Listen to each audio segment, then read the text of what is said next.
La girafe est venue trouver la population de Kouré. Et depuis leur arrivée jusqu'à aujourd'hui, ils l'ont accepté. Mais il ne manque pas de temps en temps de petits conflits liés à la cohabitation.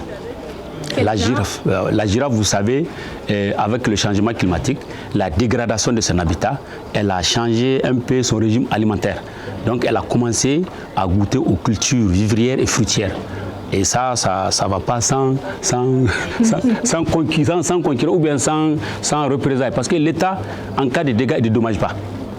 Mais à travers les interventions communautaires, donc à travers les différents secteurs, l'hydraulique, l'environnement, l'agriculture, l'État, il fait, des travaux communautaires sous forme de compensation.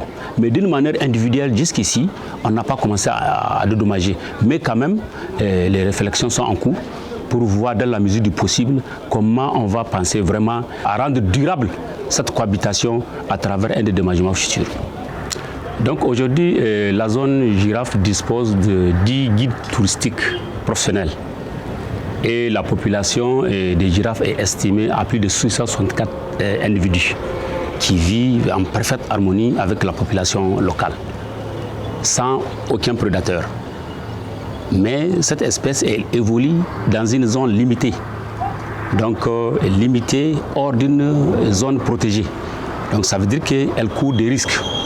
C'est ça qui a poussé le gouvernement, dans le cadre de la stratégie de la conservation de la girafe, à transloquer une partie, 8 individus, dans la région de Maradi au niveau de la réserve de Guédébéji pour les sécuriser, et ça pour éviter les catastrophes de type naturel ou bien climatique et sanitaire.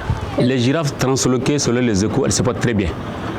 Et elles volent aussi là-bas dans un environnement sans prédateurs. Sur le milieu, il n'y a pas de culture, donc il n'y a pas de concurrence ou bien de représailles avec les cultivateurs envers ces girafes. C'est uniquement une zone de pâturage qui regorge beaucoup de ressources, plus que même la zone de Kouré.